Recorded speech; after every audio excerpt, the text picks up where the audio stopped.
to call this meeting to order. If you would, please rise, and we'll have Mark Modell lead us in the Pledge of Allegiance. Absolutely. Allegiance to the flag of the United States of America and to the republic for which it stands, one nation, under God, indivisible, with liberty and justice for all. If you would, please keep standing while Chad Perry comes up. Helps keep us on the straight and narrow to do good things for our children. Amen. Let's pray together. Father God, we love you. We thank you for loving us and pursuing us with your love. We thank you for the privilege to provide watch care for the students of Putnam County. We ask for your wisdom, Lord, as we look at all kinds of things today that might need a decision here or there. Give us the wisdom that we need to do the best for our students, our faculty, for the county, Lord, the best that we can with your assistance. And we give you the glory and the honor and the praise. In Jesus' name we pray. Amen. Amen. Thank you so much, Chad.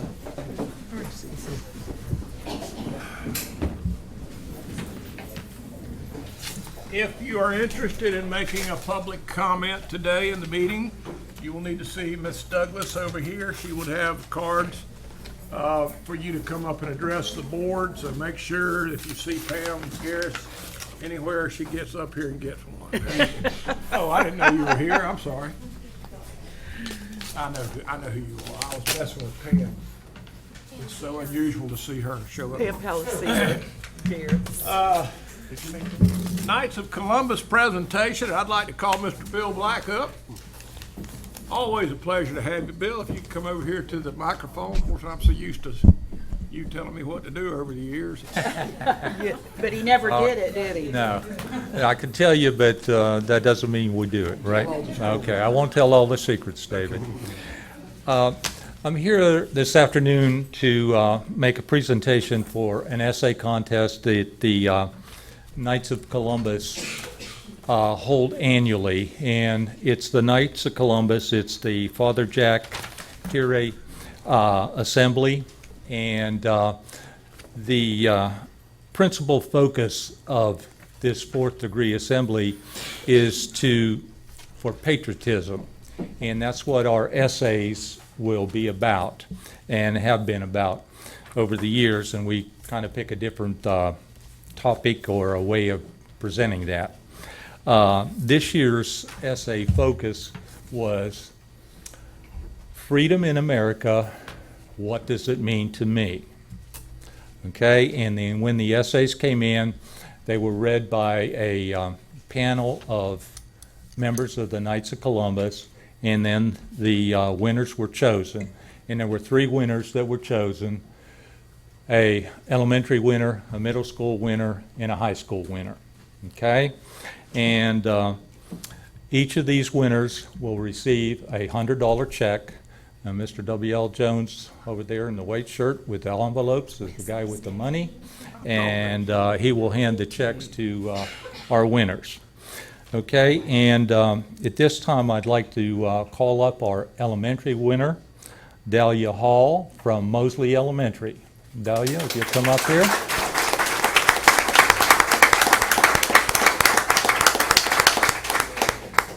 And Dahlia, if you'll just come over here and stand, please.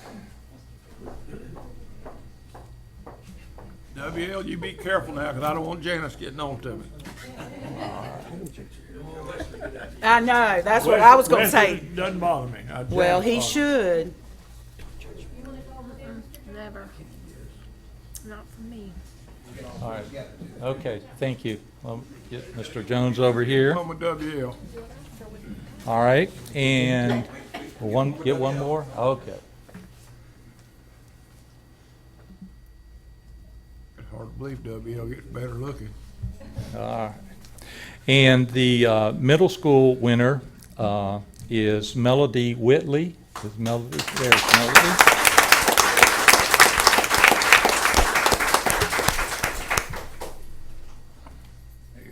There you are. You'll just stand there. You'll come over here. Oh, I'll get a group of them together after the race. So, Okay. Go ahead. Let, all there right. we go. And between us, Gorgeous. we are. Pretty there.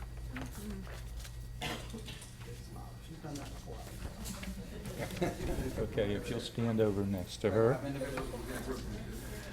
Okay, and the high school winner is Nia Gibbons. I know Nia's here, she's in the back.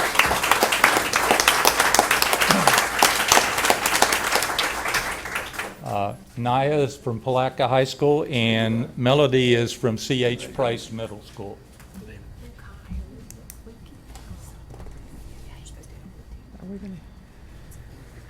Do you want them to? Hear what they say. It'd be fine if they have. I don't know if they plan to do that. Mr. Black, do you think it'd be okay if if the young people could read their essays? If they had them? They don't have them? If they don't have them, then maybe they could get with Mr. Collier and read them, and we'll put them on the school website. Yeah.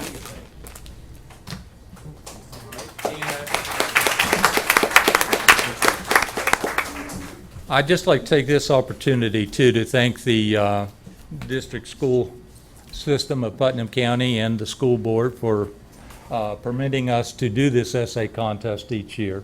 Thank you very much. It's a real important thing. Thank you. Thank you. Thanks, Billy.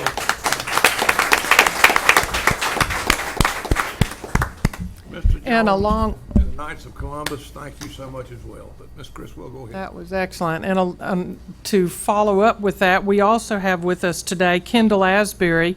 And if Kendall would come up, you have it with you. I was going to say I have a copy. If you'd go over, please. Along with that, Kendall gave the speech back in February of 2015 when we had the deployment of our local National Guard. And she did an excellent job with that. I got a lot of compliments from the young men that left here that day, and it was really special. So I've asked her to be with us today, and also I want her to read that speech, and we'll be framing this along with the speeches that these young people have written, and hopefully put them in the vestibule out here. Okay, Kendall? This was my speech for the deployment of the National Guard, February 27, 2015. I haven't changed it at all, so. Good afternoon. My name is Kendall Asbury. I'm in the 5th grade at Miller Intermediate School. I want to take the time to thank you for going overseas to protect our freedom. I'm extremely thankful for the people like you who are willing to serve our country. I believe that sometimes we all take our freedom for granted. Recently, Jacob Atem visited our school and told us about his life in Sudan. He told us when he was a boy his country was at war. Their enemies would take children and force them to fight against their own people. The children who escaped were always on the run in fear of their lives. I did not realize how much I take my freedom for granted until when I heard about a country that had no freedom. He said in 2011 the country of Sudan finally earned their freedom. I'm sure they were thankful for that, just like I am learning to be more and more thankful every day for the freedoms and for all of you for going to a place far from home to protect our freedom. With you, I send love, care, and joy. May God bless you and protect you as you protect us. I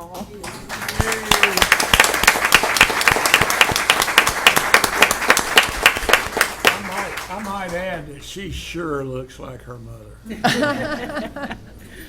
I just think that although today is November 1st, which is really hard for all of us to believe, November 11th is coming, Veterans Day, and this begins an effort for us to recognize all of the servicemen and women, veterans and current, who protect us every day and the sacrifices they and their families make. So thank you all for being here today, and it really is a tribute to our students that they are paying attention in class and learning about our country and the freedom that we have and learning to appreciate it. Thank you so much. Moving on to CDS Family and Behavioral Health Services, Inc. We are going to have a proclamation declaring November National Runaway Prevention Month. If you would please come forward. And I would like to ask people in the audience, please turn off your cell phones.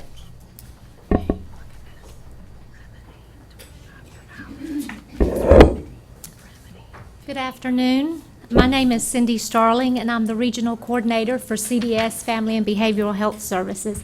And this is Leah Emberton, our Community Outreach and Safe Place Specialist. Thank you for allowing us this time today to speak with the board as well as the audience regarding our services and runaway. November is National Runaway Prevention Month. CDS has been working with families in North Central Florida area since 1970, when our first office opened in Gainesville. Prior to 1974, youth who ran away from home were considered status offenders, meaning that the act of running away from home, although a non-criminal act, was viewed as criminal simply because they were minors.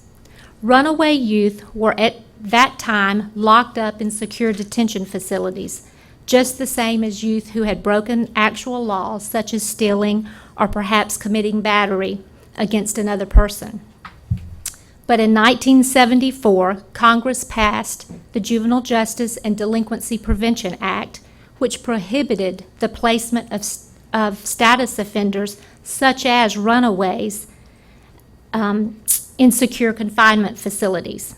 That same year, Congress also passed the Runaway and Homeless Youth Act, which established programs and funding to serve runaways nationwide.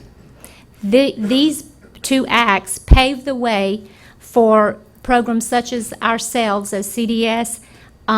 In Gainesville, our shelter in Gainesville was actually one of the first 7 in the state of Florida to be open to serve runaway youth. Since that time, CDS Family and Behavioral Health Services has grown to serve 11 counties in North Central Florida, from our offices in Gainesville, Lake City, and Palatka. Our Palatka office opened in August of 1997. Currently, we provide short-term residential services to youth. We also provide non-residential services to youth and families. We provide community outreach, as well as we are the local provider of National Safe Place services. Our mission statement is strengthening communities by building strong families. And all of our services are free of charge to families who are in need of these particular services. Our residential service, better known as Interface Youth Shelter, works with truant, ungovernable, and runaway youth ages 10 to 17 in this county.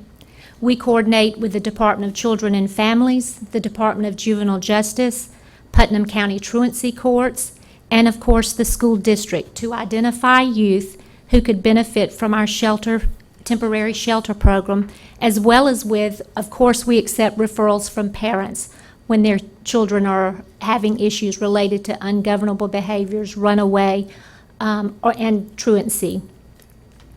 While in shelter, the goal is to ensure that youth attend school, follow a structured schedule, and work on life skills, interpersonal skills, and coping skills. We have learned that these are some of the primary skills which youth seem to lack that often lead to disruptive behaviors in school and at home. Counseling is provided for both the youth and their immediate family members, with the goal of working through the concerns that brought the youth into the shelter to begin with.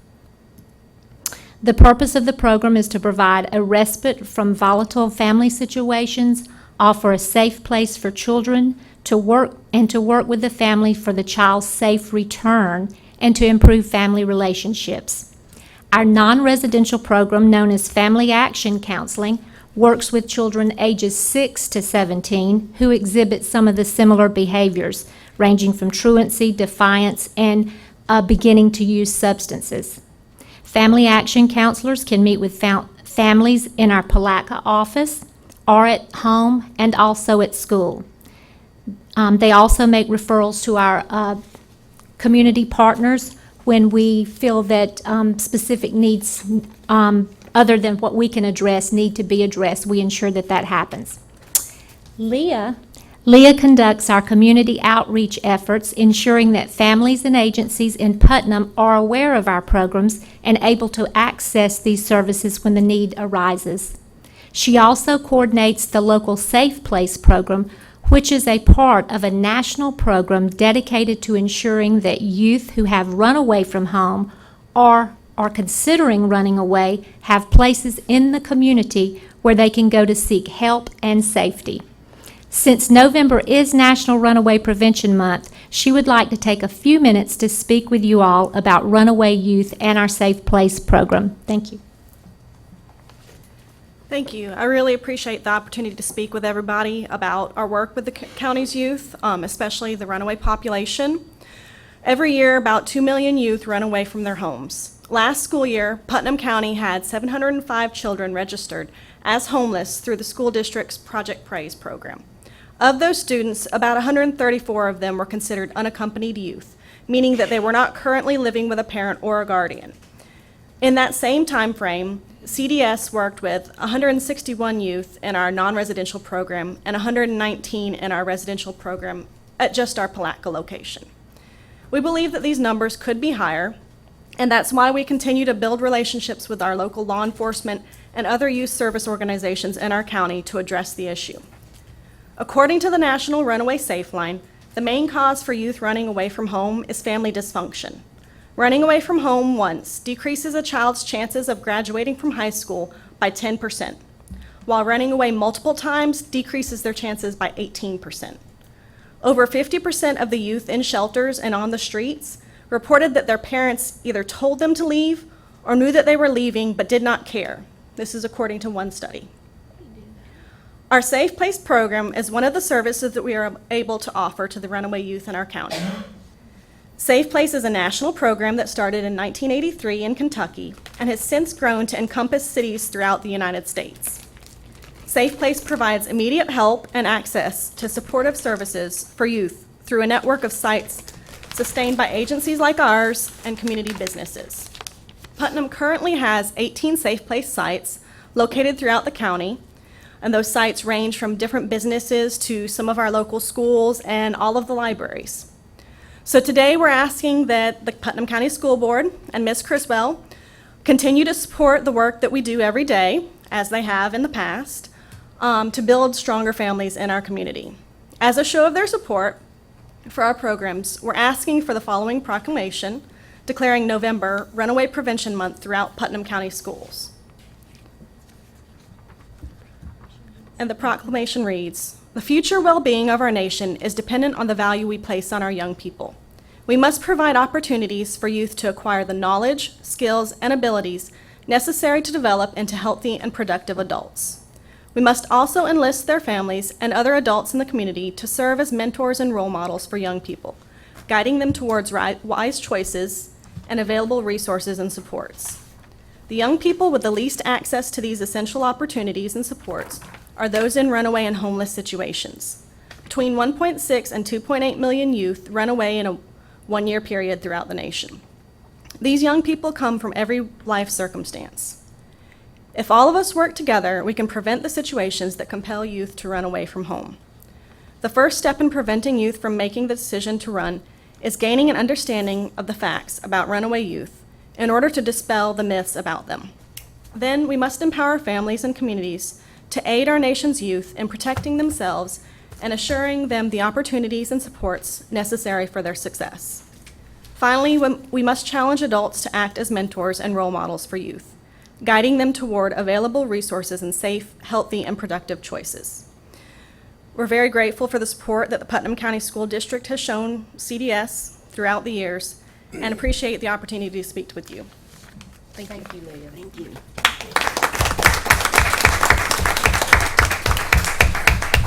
I think people would find it staggering to realize how much of this, the time is spent just trying to get the kids in school, and much less teachers trying to teach them. We have a public hearing right now, amendment to policies number 2431 and number 8600.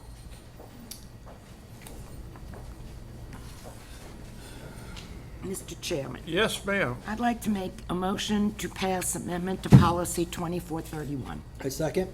I have a motion and a second for policy 2431. Any discussion? Number may be, the attachment says 2341 and the agenda says 2431. I printed it out. Okay, I amend my motion then to approve amendment to policy 2341. I amend my second. All right, we have amendments to amend the policy from 2431 to 2331. 2341. 2341. No, well, that was close. I'm just checking to see if you're awake. Okay, Yeah, we're with you. you're there. All right, we've got it. All in favor, say aye. Aye. Chair votes aye. Now, number, Chairman, number- I will make a motion to amend policy number 8600. Second. have a motion from Ms. Jorgensen, a second from Mr. Wright. Any discussion? All in favor, say aye. Aye. Chair votes aye.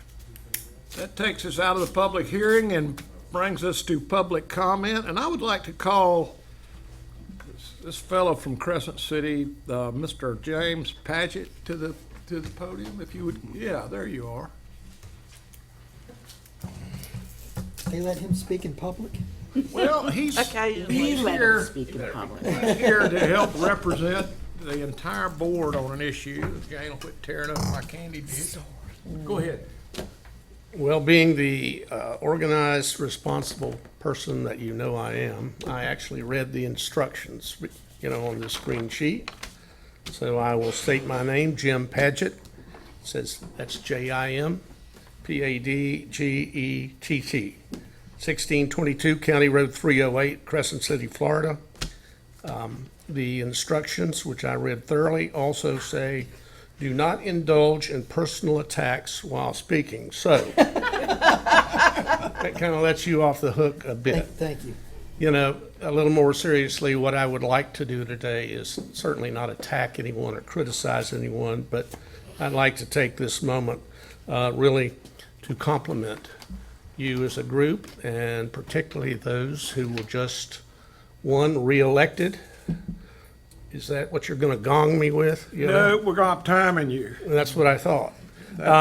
Those who were recently reelected to your board, which is, of course, Mr. Buckles and Ms. Gaillard, who I know is here, and I want to compliment her again on her election to the board. You've got two fine board members there. But most of my compliments, if you will, I want to address to my colleague and good friend, very good friend, Terry Wright. I had the pleasure and honor of working both with and for Terry during his tenure on the board. And I can say, and most of our conversations are not terribly serious. We agree on most things, but when it comes to certain things like football and politics and other unmentionables, we may not always agree. But one thing we certainly do agree on, and you've set an example in this regard, and that is your mission and desire to improve the quality of education in Putnam County. And I had the opportunity, as I said, the pleasure and honor of watching you as a board member. And although I tried to get him to wear a coat and tie for 4 years, but obviously the Buckles influence overcame any lesson I was trying to share, even though, Mr. Douglas certainly follows. I like your coat and tie today as well. Well, yeah, I know it, Nice. but no, I'm not anything. But seriously, you have been a well-informed, articulate, Absolutely. compassionate, caring member of this board. You've truly demonstrated your concern and love for the students in Putnam County. And I will say, on more than one occasion, in my opinion, your voice has been the voice that has brought calm and reason at certain times when the board was discussing some pretty contentious issues. So, that being said, I think I speak for everyone that knows and respects and loves you when I say good luck in whatever your future endeavors are.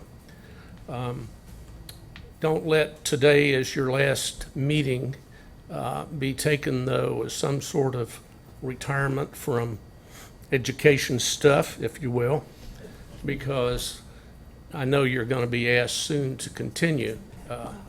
Help everyone with the mission of delivering quality education here in Putnam County. So I'll just say thanks. If you could do me a favor, Jim, and bring that clock here, we're gonna, I want all the board members to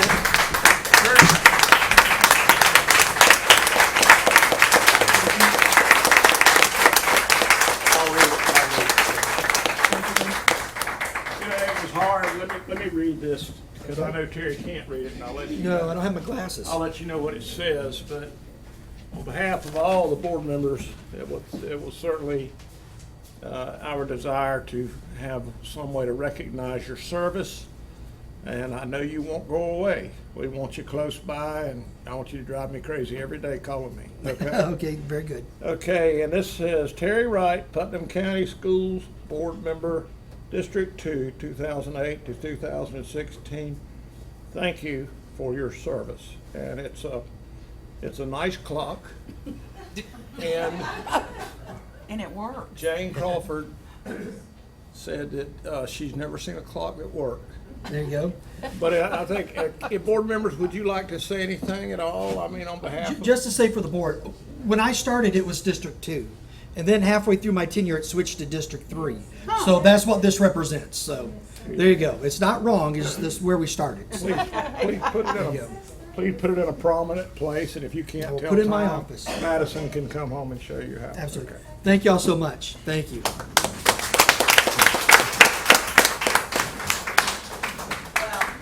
It should have said three. I'm 2 for 2. Well, it did start, yeah, that was the county commission thing. I don't know if y'all remember that a few years ago. They switched districts, just the numbering of districts. So I actually sit in District 3 now, so, but anyway. Susan McCool made that change to align with the county commission is what they were doing, so. Makes yeah. sense. Yeah. Thank you so much. I'll hold my comments till the end, so. Thank you, Terry. thank y'all. We do love and appreciate you. Thank you so much. Thank you, Jim. Roll Tide. Oh, here's a surprise. I've got, someone wants to comment on the Campbell Building. Vito Russo, would you please come up? Thank you.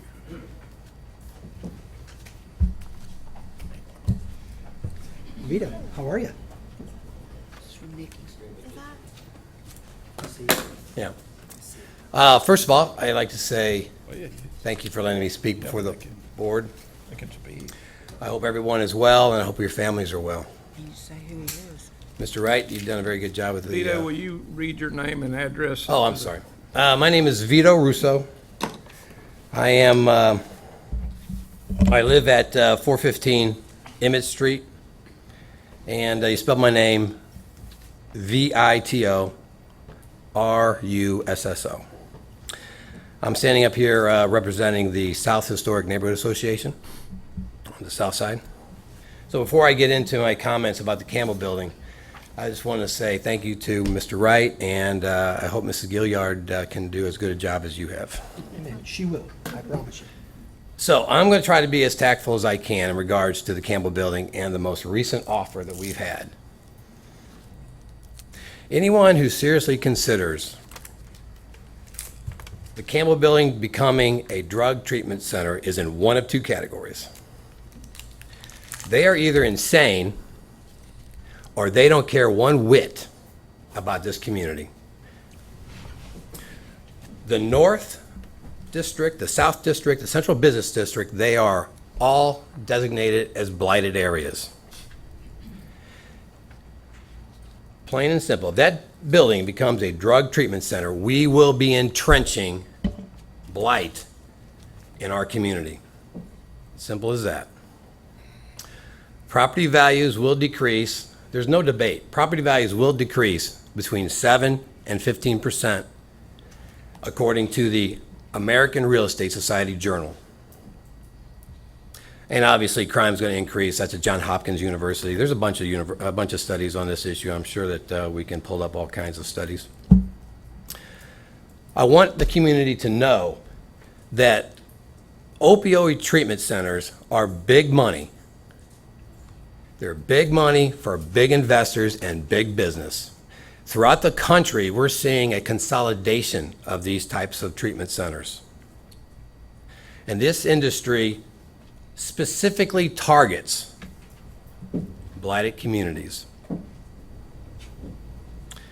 If a drug treatment center is established in our community, in downtown here, in the Campbell Building, we will never be able to remove it. Never. Because alcohol and drug addiction is considered a disability. And the Fair Housing Act, the Federal Fair Housing Act, is going to forbid discrimination based on disabilities. We would never be able to remove it. So that's my comment about selling it to and creating a drug treatment center in the midst of the city. Now, okay, so now what are we going to do with this building? This is obviously an extremely beautiful building with beautiful architecture.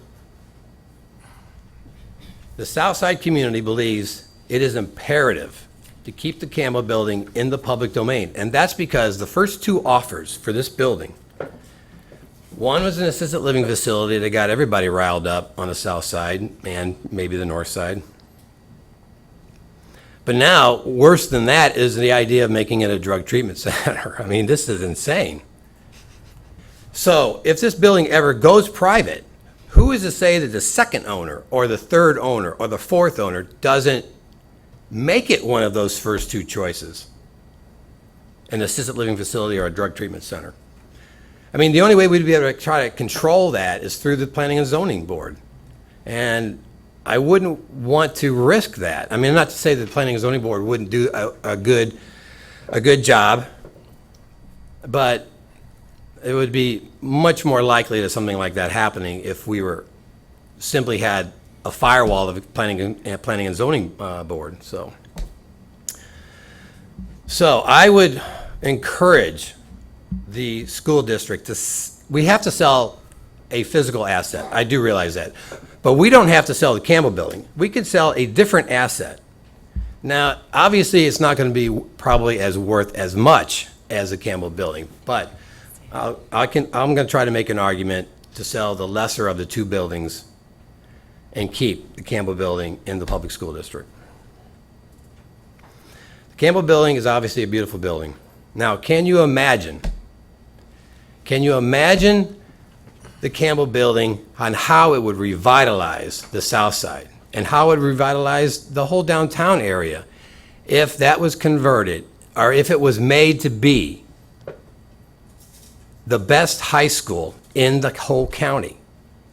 If that was housing the Campbell program. Now, the Campbell program is too large. The Campbell Building is too large to house the Cambridge program. There's too many students in the Cambridge program. So obviously, my recommendation is let the Campbell Building house the Cambridge program for the Palaca students. Now, even if it's too much for the Palaca students, then I would break it down to just the high school students and let the junior high continue to go out to QI Roberts. And I would let the students in the other cities in our county stay local and then have the Cambridge program be remote. Now, I'm sure to hear about the cost of renovating the building as being too prohibitive. I think that argument is not very convincing. It's not very cogent, in my opinion. I mean, we spent a lot of money on this building right here. And if we can spend the kind of money that we spend on this building, just a fraction of that on the Campbell Building, I think that is money well spent. So in closing, I know I only got 3 minutes. I'm not sure where I'm at. I've let it ride. Go ahead. Okay. I'm going to wrap it up right quick. The Florida statute, from my understanding, requires the school district to consider the well-being of the neighborhood, of the community, when selling an asset, in this particular case, the Campbell Building. So I pray that the school board takes seriously all the stakeholders involved and consults the South Historic Neighborhood Association, as it represents the South Side, on what the fate of that building is going to be.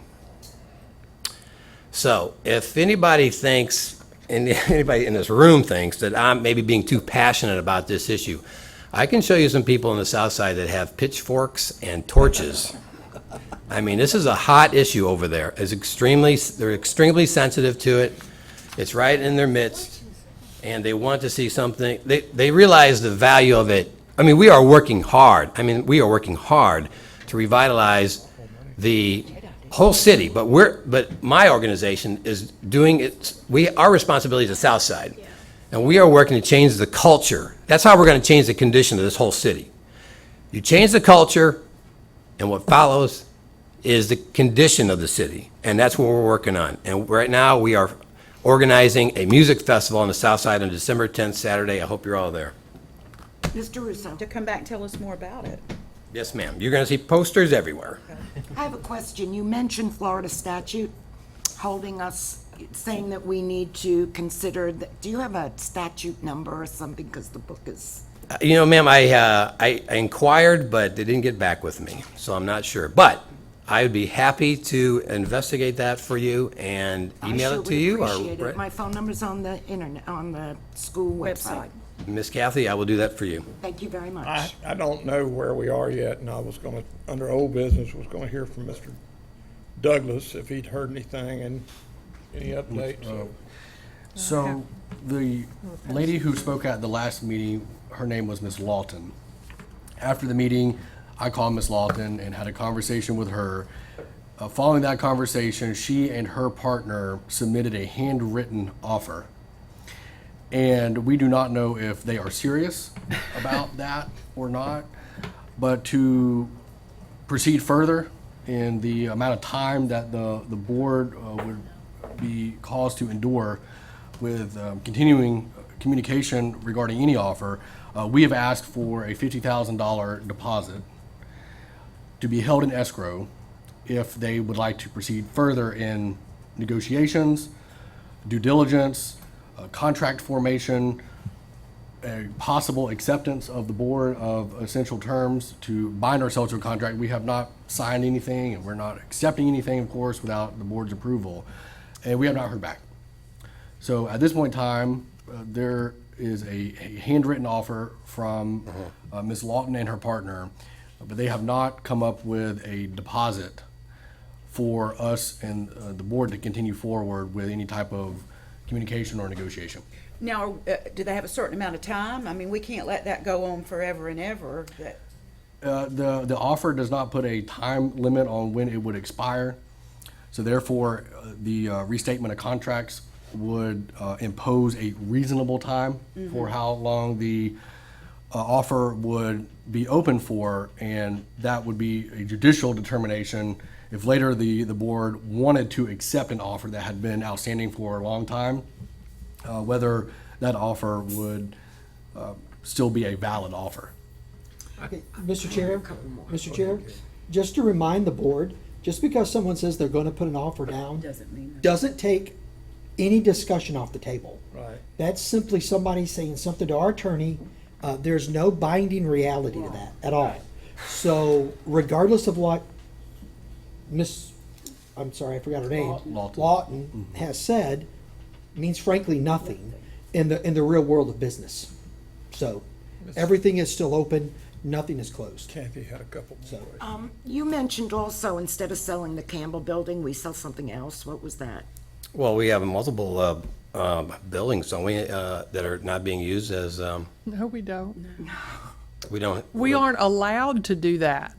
The state tells us how much property we can own, and we don't get to keep property that we're not using. So I really would like to know what Southside thinks we have that we could sell that we're not using. Well, you just recently took the dollar rental on the building that the Edge is using. That's part of That's part of CL Everett. that's the sixth grade center. That's part of their.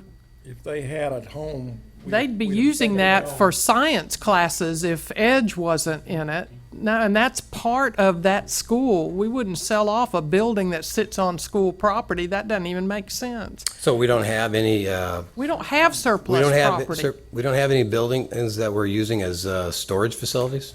No, we are rent renting a ours. warehouse facility because we currently don't have our own. I see. Well, do you think that there's any creative solution to this issue? I would like Southside to find a buyer for us and turn it into whatever it is you want it to be. Like the ballerina studio downtown, that'd be great. Well, That would be wonderful. You know, it You used to do be- realize, Mr. Russo, my mother does live there and This is a- has for 40, 50 years, so, we would very much like to see it well, you know what be makes something wonderful, but as a public entity, the board has to listen to anybody that comes before it. It doesn't mean they're gonna accept the offer. You know, that used to be a bus garage and compound, and kids would go out. It was DCT with, man's name was Mr. Joe years ago when we were in high school. On where the Rotary Park is, I never heard people Mr. fuss Finney was, then.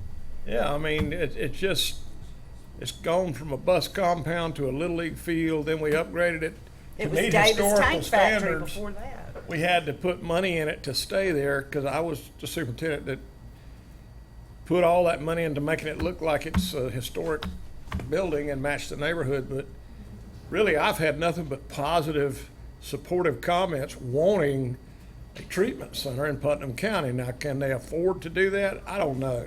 Well, that should go out on Ziegler Road. That's, drug treatment centers should go out on Ziegler Road, not in the heart of the city. Well, I don't disagree with you. I'd like to see it anywhere. I mean, if you've lost a child to opioid drug addiction, Yeah, horrible. It's horrible. So all I've heard is, man, we need that in Putnam County so bad.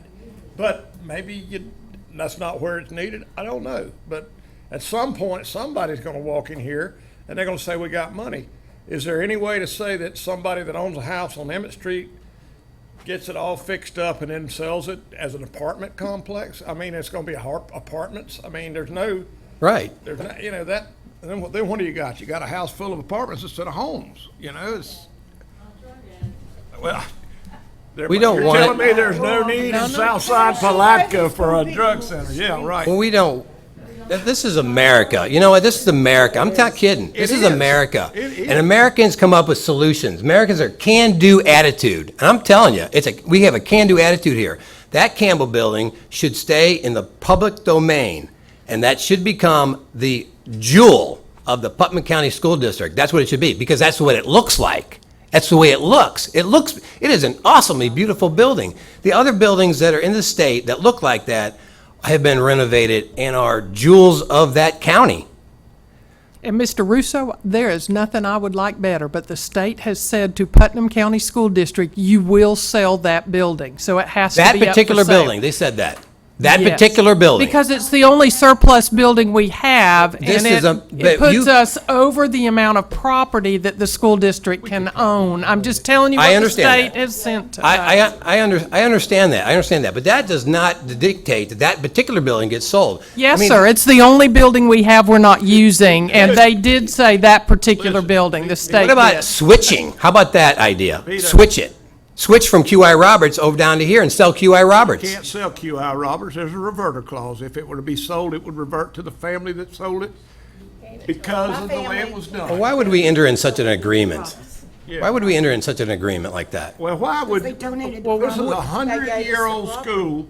I feel your passion. A lot of my friends went there. Mr. John I Campbell. went there. Mr. John Campbell was a man that I knew, and his grandkids are all my friends. You know, you're talking about something that may or may not happen. We might possibly be able to donate it to the county or the city. If we did, that's money we lose, and they're going to put something in there you're not going to like. You're going to be right down at another commission meeting. We'd love to see Yeah. a charter school or somebody come in Sure. here and buy it. Sure. But you have to understand, not-for-profit organizations or other county agencies, the building is 90 years old. There are a lot of issues with that building. Buildings don't last forever, and buildings built 90 and 100 years ago are very different to buildings that have been built more recently. There's lots of issues. Somebody's got to pay to have that renovated. It became a money pit for us. The mold problems in the building are supposedly within the legal limit, but I had employees continually getting sick, especially Monday mornings after coming in from the weekend. There were constant issues. It was a decision that had to be made. It's capital outlay dollars that renovated this building. They're for construction and renovation and purchase of property. We got approval with the state first, brought it to the board. The board denied it the first time because they wanted $750,000. We offered them $500, tongue-in-cheek, laughing. That was a suggestion that was made by Mr. Wright. And we laughed and said, yeah, it doesn't hurt. Well, they took it. And $500,000 for this building and the 3/4 of the block that we got was a great investment for the future of Putnam County. Absolutely. This building will last us 50, 75 years. That building was about to fall down around us. Ask some of the electricians and the plumbers that climbed under that building, and they'll tell you the real story about that building. Mr. Gatchell, Scott Gatchell, I guess, is not here this afternoon. He could give you some definite information about that building. I tell you what, I can say- It's a historic building. I love the building. That's right. I'm sorry? What was that? Every time we sit here and talk about how this building is, it gets worse and worse, and nobody's gonna wanna buy it. Now, that would probably make you happy. No, it's not gonna make me No, happy. You don't want it sold, unless it's something you want it sold. Sell it to us too. for $1, we'll take it. You couldn't handle the upkeep. Oh, Who's going to keep it up? You'd turn it Who's into going to a pay the apartment electric complex. bill and the water bill? You can't even imagine Well, what that is, even with nobody in it. I assure you, I have an extremely can-do attitude. I do. Well, then find a buyer who will do with it what you want. That would be can do. I Okay. would appreciate that. So we'll come up with some solutions and we'll. Well, You are just the community to do it. You are just the community to do it. Well, this is, we're a stakeholder and If this you is, want to speak, you need to come up here and give your name and. okay, so I mean, we're stakeholders and we want to be consulted. We want to be in the loop. I mean, because it affects put us. you out of the loop. You're not lady out of come the, in we and hadn't make an done offer, anything. we haven't done Haven't done anything. Okay. Good afternoon. My name is Patty Vogt. I live at 220 South 4th Street. It is the 7th historic home that my husband and I have renovated in the 20 years I've lived here in Palaca. And most of the people that live here in Palaca, usually the people that have been here all their lives, have no use and no value of these historic homes. It's the outsiders like myself and Mr. Russo and other people that come in and renovate your historic homes and make your historic neighborhoods good and safe again. The home I own now was built in 1850. There are hand-hewed beams underneath it. It was empty for 30 years and it was gutted. And now it's going to be on the porch tour, and it is beautiful, and you need to see it. And I have spent the last 2.5 years, every day of my life, renovating that house. And 7 other ones that were getting $73 a month or a year in property taxes. And now are on the tax rolls every year, making more and more and more. One of the houses I did made $7,000 a year in taxes off of 73 when it sold to somebody with not a homestead exemption, sold for $299,000. And I paid $25,000 for it. So there's a lot to say for the Campbell Building and the historic homes and the historic neighborhood. Excuse me, I'm very passionate about this because I have spent my last 20 years in this town doing it. And if I did it in St. Augustine right, we're or gonna have Savannah, to- I'd be rich. We're gonna have to wind this up. It's just going nowhere. I don't. Nowhere. I've spent my You- life getting Well, nowhere. you have. You've Because of restored. these decisions. You've restored some homes. Wonderful. Yes, I did, but you're going to undo my life's work of 20 years if you put a drug facility and you don't take responsibility. I didn't say you pursue, you yourself were going to do it, but you are our elected officials. You are the people that we gave our city to, our safety, our children, my life, my market value. Yes, but you take everything very lighthearted. You're up there eating like you're watching a movie. You're going to make my property values go down the tubes. You're going to make my neighborhood not safe. Okay. You must take weren't over this, I'm responsibility gonna for get down. your public office. Okay. And, I wish I could pick up something for $25,000 instead of for 300. That'd be nice too. All right, Mr. Paget, did you want to say something? Yeah, sure. Yeah, I would just remind the board, and I hope you don't take offense, this is the public comment section of the meeting.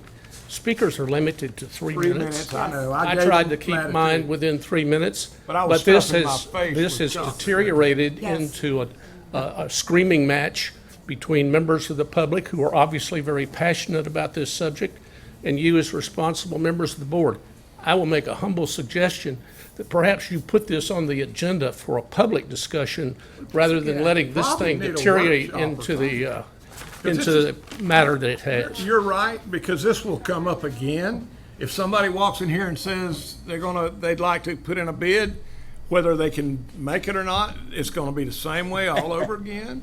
And we're gonna be the bad guys because it's not a, Because we're listening. we're listening. Well, And I'm sorry that I did extend the Yes. time that you could speak. Well, I appreciate And I let that. a speaker speak that wasn't on the public card. I know, I shouldn't have done it, I'm wrong. But Well, I appreciate your consideration of letting us speak and Ms. Vogt speak. It's like- So it's like we I'll weren't- just wrap it up, and I mean, you've got a little taste of the sensitivity of the community on that particular building, so. Pitchforks and torches. Pitchforks and torches, yes, sir. Yes. Okay, so, thank you, I appreciate it, and, I will tell you this, we will try to schedule a workshop at some point, maybe not a workshop, but a Invite all of y'all. discussion. No, wait a minute, Chairman. Well, Wait a listen, minute. hold on a minute. No, the board needs to agree on that, and I'm not so sure that that's gonna happen at here's- this time, so let's There's just not. nothing to you don't do. have to. There is- Exactly, Well, that's what I'm here's- saying, here's- there's nothing to Here's talk the about. A only workshop problem that I is see.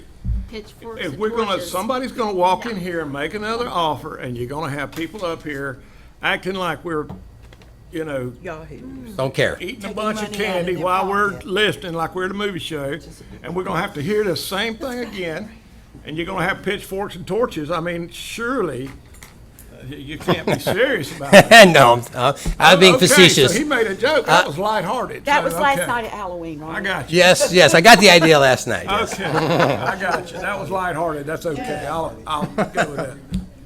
But anyway, it does. When you're from Palatka and grew up here in Putnam County and you lived up and down those streets, who's to judge and say you don't care about it? I can't do that. Man, I'm just listening to something that just, They're emotional. I mean, we're very sensitive to it, and we're very upset by the idea of a drug treatment center coming in the community. And I Because it'll have nothing but a negative effect. I completely understand that. I mean, it'll have a negative effect.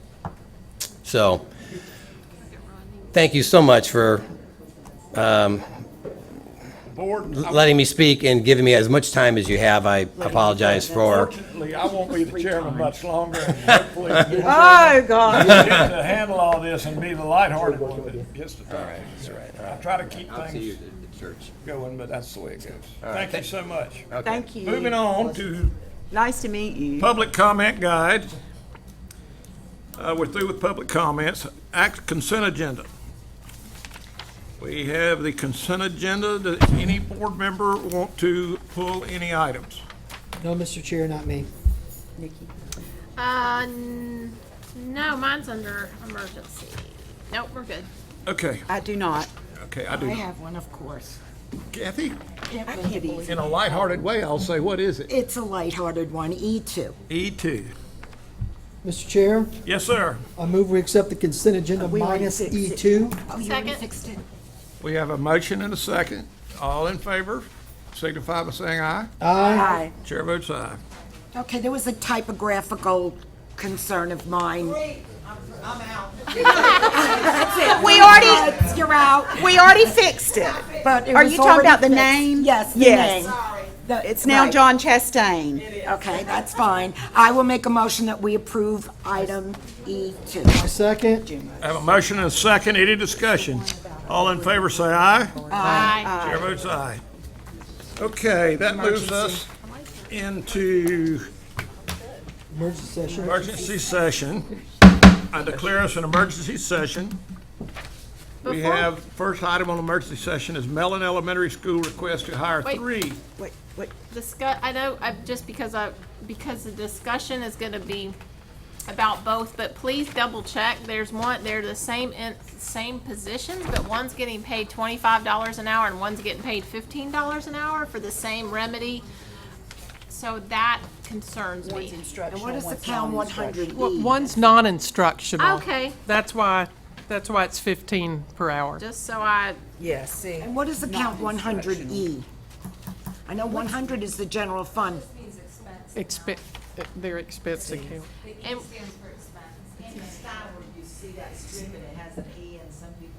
Well, it's general fund money or no? Yes, general fund money. So we're approving this out of our general fund? I think it's the No. school's general Laura, fund money. It says the Helen, school's isn't general that fund. the Melanie school's money that's designated for them, and they've chosen to spend it this way, correct? We at the district We level have are to not giving prove it. It's each Because school's general fund. it's expenditure of funds that has to be approved by you guys. Every time the school spends their own money? I don't think so. discretionary funds? This is for personnel, though. They're hiring personnel to do a particular job. Okay, so is it like, we're not doing, it's not an allocation though? No, And what, again, is remedy? Stand. that's the temporary help.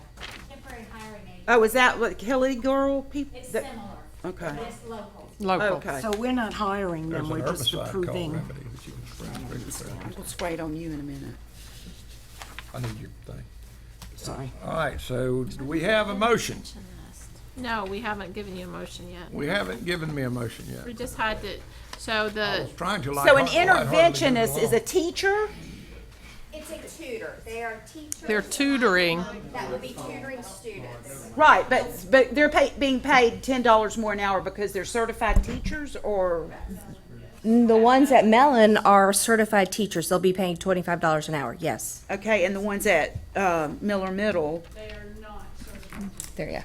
are they going to be doing the same thing? yes, they're coming in and Thank you, Tanya. They are going to be coming in during the day and helping in the intensive reading and the intensive math classes as an extra person in there to do some small group tutoring during the day. And you all have approved this kind of thing before. Last year, at the beginning of the school year, we approved two separate, actually, former teachers, retired teachers, to come in and do tutoring at Jenkins Middle School. So I can't remember this is what not happened unusual. yesterday, This so is much not less last unusual, year. but we do have to bring it to yeah, I you. was just, I didn't, the non-instructional and instructional. So I make a motion to approve, Mellon Elementary request to hire through Remedy. I second that. We have a motion and a second. Any discussion? All in favor say aye. Aye. Chair votes aye. Next, Miller Intermediate School request to hire 4 interventionists through Remedy. Justification, explanation, time sensitive. So moved. Second? I have a motion and a second. Any discussion? All in favor say aye. Aye. Chair votes aye. This is all part of school-based management, well, That where... takes us out of emergency session. Sorry, Madam Superintendent. but, Just so that you understand, we have school-based management. Our principals and teachers work together to determine what is the best thing they can do for their students as they're trying to improve student achievement. And this is often a decision that principals and teachers together feel will help because it's extra time on task for the students, extra attention for those who need it, just so you know.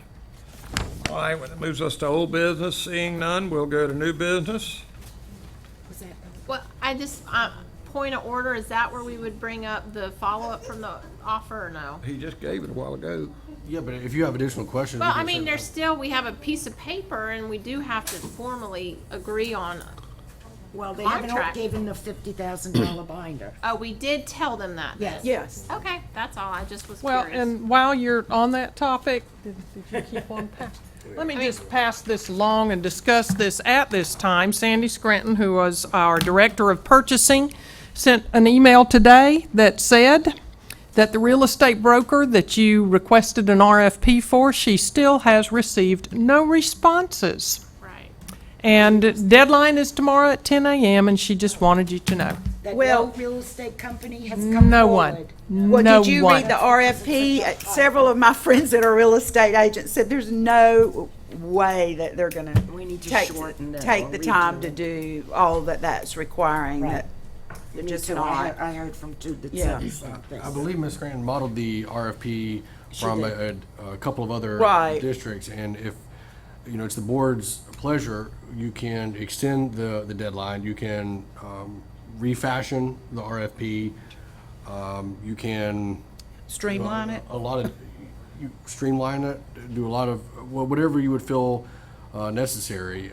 And Ms. Scranton and I can work to accomplish your objectives to, And in no way I want to publicly say Ms. Scranton did an amazing job, and she did Oh, it was reach out incredible, to yeah. a big district or other districts, which was very appropriate, although to have nobody respond at this point doesn't mean, I feel like we either need to extend it or suspend it. Well, I don't think you all gave her any specific directions except to get with the attorney. Yeah, So if you right. want it written in a certain way, you all need to get together and decide what that is so she can write it the way you want it. She did it the way it I don't legally know is enough done. about real estate to know how. Well, that's why we have an attorney, and know. we'll say, hey, we just want you to apply to sell our building and make it one sentence. If And that's we- legal, then do that. we can certainly simplify the RFP. There's a balance. You don't want to, obviously, too complicated where no one applies, which I think is what we've seen Apparent. so far, Yeah. according to Ms. Scranton's email. And on the other hand, you don't want it too simplistic because that would create a risk to the district to have someone who maybe is not as qualified as you would want them to be in applying for that position. So having seen that no one has applied, I think now is a good time for us to take a look again at the RFP and see if we can simplify it, streamline it, and come back with another version for you to look at. Well, one quick question, the $50,000 deposit we asked for, when was that deadline? I already asked that question. There was not a deadline. That's a separate issue from the RFP because we don't yet have a broker. Had we had a broker in place, then they would have Well, and arranged my that. point is, I just feel like if you're not gonna need the broker and they did bring it, then we wouldn't use the broker. Right. So why would we go through all the trouble of modifying the RFP if, in fact, they were serious about their offer and bring the money? But they haven't yet. But why don't we give them, maybe you could contact them and give them a date I certain, feel, and then we could I rework feel the a date certain RFP. would be very Appropriate. appropriate. I do too. Because I know that this contract is gonna be contingent upon zoning and changes, and they're gonna have to go through the city, and all these wonderful people that are here, they're speaking to the wrong officials. exactly. They need to be at the city when they do have an offer at the zoning, and unfortunately, we are just responsible the best we can fiscally for our students. I'll try to make this the last time I say it in a public meeting. But every time we discuss this and we talk about mold in the building or crawling under the building, how bad it looks, it goes on public record and makes everybody say, I wouldn't buy the daggum thing for $10. And there's nothing, it's just counterproductive to business. I did let these people speak today, longer, because they're not gonna go away. And they've got pitchforks and And torches. yes, and it would be worth a lot more money to us if they did burn the building. But I can't David. encourage that, but that's the So way. can the board agree on asking for a Asians don't burn $50,000 it. contract by some point, Asians December don't do that. 1st? Or, what would you need as direction? I just want to see something in writing, and then if it doesn't come through, then we would do the RFP. But Jim Paget always told me anyway.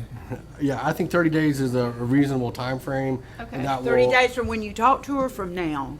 from now. And then that would give us an indication of their level of seriousness. Okay. And if we are going to proceed forward with the, If they want to sign a contract, then we would need to see it and approve it. Exactly. So that would be the first step. And then we would go follow through with the RFP. So I feel like if we let this RFP as far as tomorrow and nobody applied, then at our next meeting, December. I think they need to go ahead December and start meeting. streamlining. Then we would be able to do the RFP, modify it to maybe attract more realtors. If we don't have the $50,000. Correct. Mr. Chairman? So we gotta wait a month? Yes, sir. Mr. Chairman, I would mention just two things. Yes, sir. If this indeed has to go back to the RFP and we have to get a broker, or the board has to get a broker, I would ask you to consider two criteria. Okay. One is the length of time which the board feels is appropriate to sell the building. If there isn't a length of time defined, then your choice of broker is going to be far broader.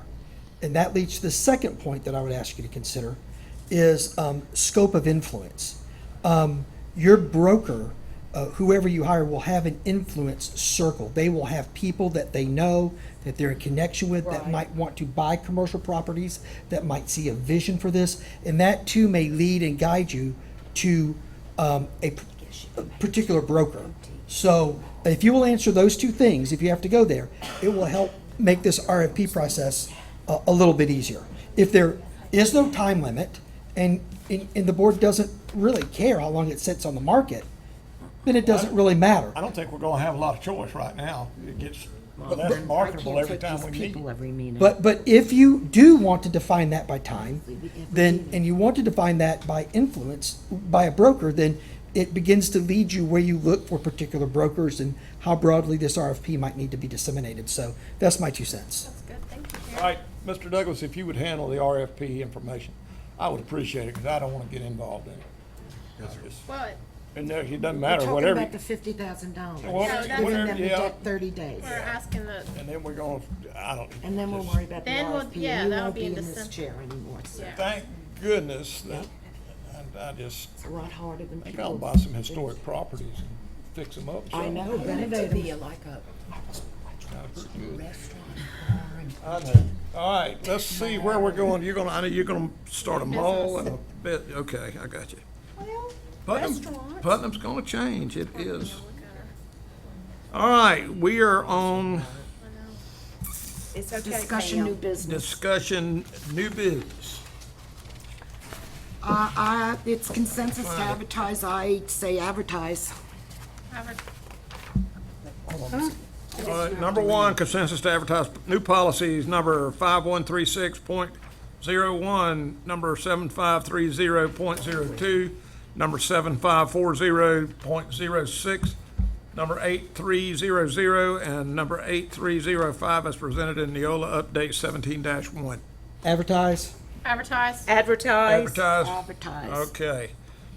Consensus to advertise updates to bylaw number 0100 and policies number 5136, number 7530, number 7530.01, number 7540, number 7540.01, number 7540.02, number 7540.03, number 7540.04, number 7540.05, number 7542, and number 7543 as presented in the Neola Update 17-1.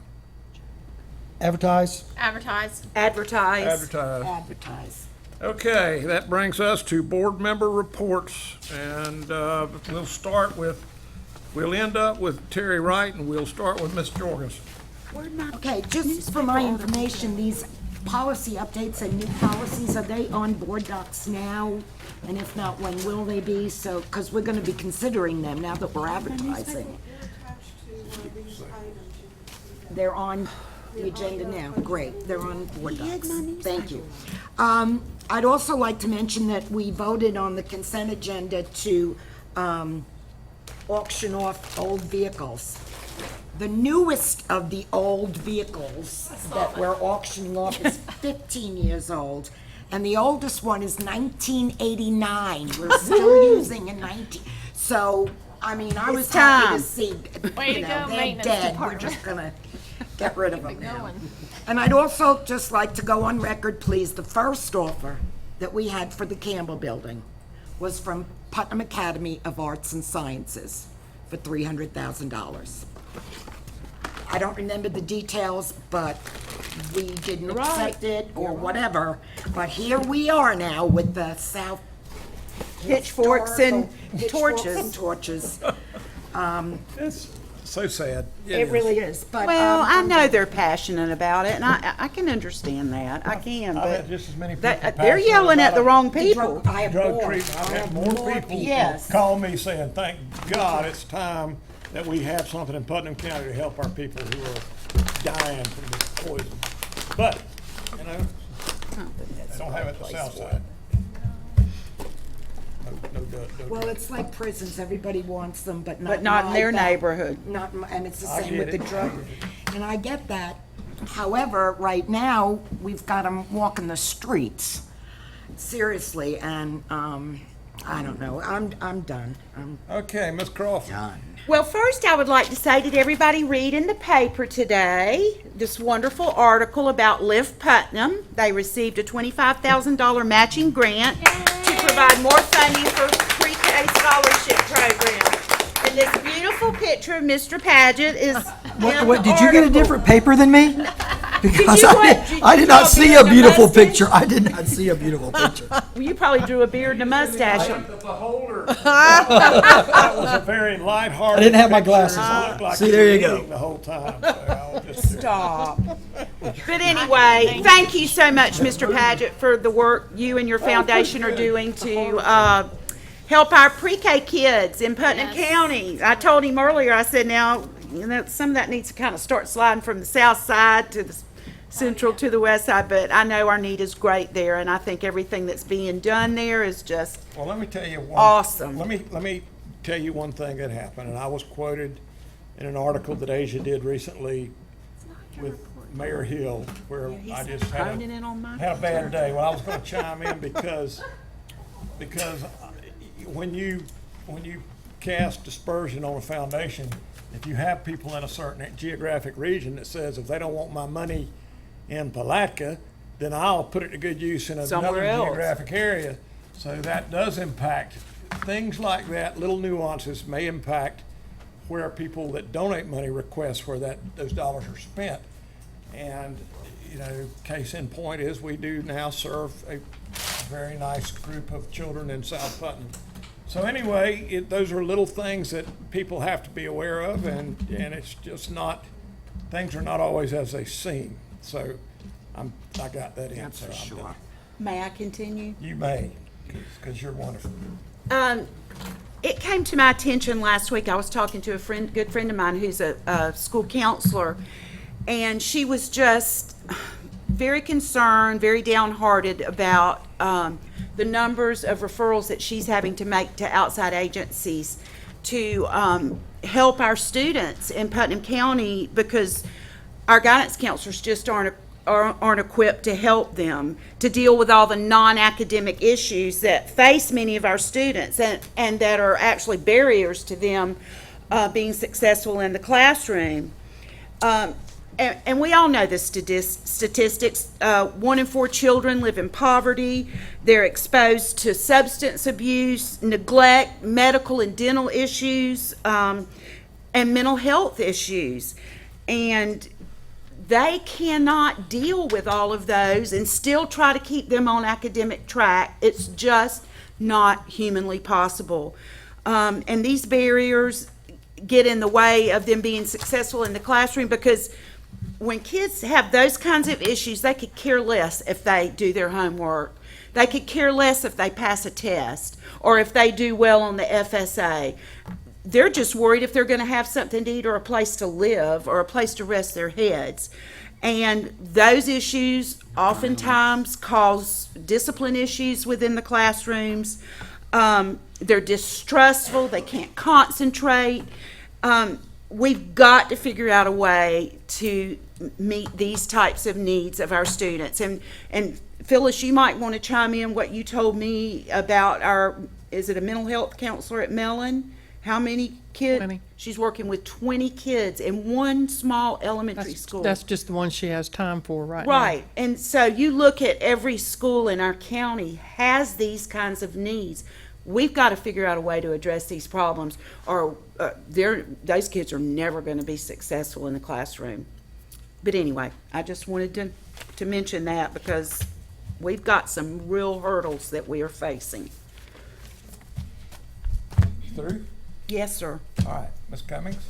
I just want to continue to echo our appreciation to Mr. Wright in his last meeting. And Absolutely. It's been so wonderful sitting beside him and getting help in all this decision making and listening to wisdom, and I appreciate that over the years. So I'm going to really miss that. Gonna miss you. I'm going to miss it a lot, but I want to say thank you and all you've done. As far as the Campbell building, I do just want to say it is our fiscally responsibility as the school board. We're not city zoning, we are the school board, and we make decisions based upon the best interests of our students. And I want to remember, we have had a building that we are not using. It is unneeded, and it is unused for almost, 2 years. And it's costing us money. And it's costing us money, taking money out of the students' curriculum out. I mean, if we had $450,000 added to the general fund, holy cow, what could we do with that money? So we are gonna sell it, and we're gonna sell it to the person who has the most money. There's community, there's city, and there's school board. School board is in the best interest of the students, and that's why I was elected. I didn't get elected to make the historic district what they are. I got elected because I have a passion for our students, and I understand that there's definitely different opportunities, but please, this is something the city, the codes enforcement will take care of. If they don't want a drug remedy or any type of mental health facility, that's something the city will decide, not the school board. We sell a building that the state says we have to sell. It's common sense. We have to sell it. It's unused, unneeded. For 2 years, it's sitting there. So I don't know. I didn't run for city council. I'm not on the city council, and I'm not the mayor. I'm in charge of the school board and the students of our district. Unfortunately, it's not a school anymore, and we have something the state says we have to get rid of. So every time we have to tell, Ms. Odom says, we don't have money to buy these things. All I think about is, wow, what could we do with that money from the Campbell Building to provide more opportunities for our classrooms? So again, that's very difficult, but that's reality. So hopefully we can get our building sold for a high price, for somebody that will offer money, that will give great opportunities for the historic district, and also provide extra money for our students. Anyways. Let me say one thing for Mr. Wright before you, are you through, Mayor Cummings? Yes. Okay. I had to say that, that was a joke. Anyway, Terry, I'm gonna miss you very, very much, but I know you're a phone call away. Amen. I appreciate all the prayers and all the good things that you've helped me with over the years, and I know that you're might be closing one door, but another one's opening, so I don't think you'll be very far. So I'll turn it over to you. Well, thank you, Mr. Chairman. Just a couple of things. Being my last meeting, I promised my wife I wouldn't preach. Now, in our church, we would say amen. Amen. And there you go. That's right, because you certainly don't want that, because then we have to pass the plate afterwards. So, I gave it all at once. a couple of things. I do pray that my time, almost a decade, 8 years. Wow, when you think about that, that's a pretty good length of time. A lot of kids have come and gone over a decade, almost a decade of time. I pray that I've been a blessing to teachers, to administrators, and to our students. When I've walked into schools, seen them on the streets, been to ball games, I pray they've left encouraged, not discouraged, whenever we've met. And I pray that that's been true across the board. I've learned more than I can say. This experience is a phenomenal learning experience. Sandra, you're in for an education. You've got a lot of years under your belt, and you've done a phenomenal job at what you've done, but this is a different side. And I promise you, at the end of your time, you'll sit here and say the same thing. You'll say, I've learned a lot, because it is a wonderful learning experience. The community, it's funny, the community feels like oftentimes that they can weigh in on everything, and they have that right because they're voters. But I would encourage the community to educate themselves on the issues concerning the district, and what the district can and cannot do. We live in a day of political collectivism, where the power from local entities is being collected at the state and at the national level, and that neuters local boards like ourselves. So because of collectivism and expansionistic governmental control, we have less and less authority to dictate and to direct our district. And that is tragic, because the people I've served with in my 8 years here are very smart and very capable people, and if released, can make some very great decisions. I've made friends that will last a lifetime, and that's the greatest thing, because at the end of the day, when the sun's setting on our lives, no one's going to say, oh, that's Terry Wright, the board member. They're going to say, hey, did he impact my life? And so I pray that that's been true. I would be remiss not to name the people that have made me a better person. When you sit on a board, if you listen and if you care, you become better. And the people that have made me better are these people. Tom Townsend, Phyllis Criswell, John Milton, Joanne Barber, Jim Paget, though in many ways I've had to overcome that relationship. Charlie Douglas, Kathy Jorgensen, David Buckles, Jane Crawford, my friend Nikki Cummings, and two people that I could not find the bathroom without, Pam and Sharon. And I am honored to have served with each and every one of these people. They have made me better. They have helped me overcome some weaknesses, and they've helped me appreciate my strengths. And so, after 8 years, I bid you a very blessed goodbye, and God bless you.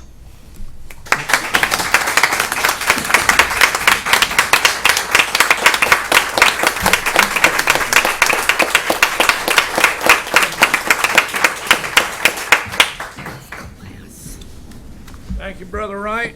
You're very welcome. All right, that takes us to our esteemed attorney. Nothing new to report in the legal department. Everything is going well. Okay. Short and sweet. My report was already. Oh, so, okay. With him. And I wanted to say again to Mark Modal and Ms. Decabellis for coming to agreement on the Hurricane Day. Thank you Yes, so much. That was wonderful. I feel like it was productive. And so January 9th will be the last day of the first semester. So it won't impact any type of changes to vacation. So thank you for doing that. Yes, thank you very much. Makes our life The much teachers, thank you very much. Yeah, absolutely. Okay, Madam Superintendent, do you have a list of things you would like to go over? You know, you need to make me first instead of last. If you do, I'm going to sneak out for just a minute. You know, or not. Take over for me. You don't have to be here for any of my comments. That's fine. I think I have 10 minutes. If I get you out of here by 5 o'clock, it's good. There you go. I have just a few things real quickly. First of all, yes, any money that we get back from the building would be awesome because actually the state says it goes back in our capital outlay, which means we have it to use to continue to fix things at schools. And you know, if you have a house and children in that house, there's always something that need to be fixed. So you can imagine with the hundreds of children we have in our schools, there's always something that John Chastain has to repair.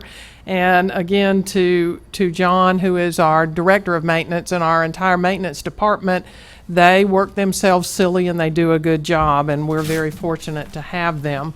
But they do have to pay for the materials they use to do the repairs. So anything we get back would be excellent. And I do want you to know, I just got a nice little text message from Miss Scranton, our director of purchasing, that says that she did at 4:30 today receive one, and they're from out of town. So I guess, you know, at some point y'all will look at that tomorrow at 10 o'clock, I think. Anyway, just so you know. Also, Ms. Crawford, I'm so glad that you brought up the fact that you've talked with a guidance counselor who is very concerned about what she's seeing. She actually saw you and was able to say that to you. If you were able to see a guidance counselor meeting and hear what they have to say and see the crying, you've been there, you know, and many of our teachers would probably tell you the same. However, at that same logic meeting that Mr. Buckles discussed, when I talked about the research on poverty and what it does to children, and you're the one that just said 1 in 4 students are living in poverty in Putnam County. So, of course, that does affect their focus and everything about their life, and anything but academics is important to them. That's also why you see our graduation rate the way it is, and it's also the reason that you see student achievement in the school grades that we have. And trying to overcome those issues and get children to focus on learning is a struggle that our counselors and our teachers have every single day. Our mayor the mayor was I guess, the way he put it is he was tired of hearing it. He cringes every time he hears us give those statistics. But in my estimation, the best way to fix a problem is to admit you have it and to say out loud what the problem is, and then you can move forward to fix it. So those are issues that I don't know how to fix because it's not a school issue per se. It's a community issue, and we're going to all have to learn to work together on that and openly admit that we have those issues and how do we solve them. All you have to do is talk to a counselor or a teacher or a principal, for that matter, about what they deal with on a daily basis. And truly, they could write books on the things that they deal with. And it is just a fact of life that they see on a daily basis because they deal with it. The average person working in any business in Putnam County or any other governmental agency doesn't see what we see every day. So they aren't as aware of it as we are. So anyway, on a lighter note, our school director of Business and Finance, who is Rhonda Odom, has an article in Florida School Business. Just wanted you to know she is published. Wow. And I have the article. I think this was the only one we've received. I'll leave it with Pam in case you want to read it. School District Finance on the Road to Recovery or Still in Financial Bind. So it was well written, and she talks about the issues, and they requested that she write this, and I was very pleased that she was able to do that. So if you're interested, that's available. The last thing I wanted to do is give you a brief update on our health insurance and where we are with that. Certainly, unless you're working for a for-profit business that pays your health insurance as a benefit, doesn't matter where you work or where you live, you're probably going to have an increase. We'll probably have an increase. What they are looking at, the last time Blue Cross gave us their increase was in October of the year that last year they worked with us. The loss ratio through June of that year was 71.85%, and Blue Cross was asking for a 22% increase initially that year. That was what sent our employees over the edge.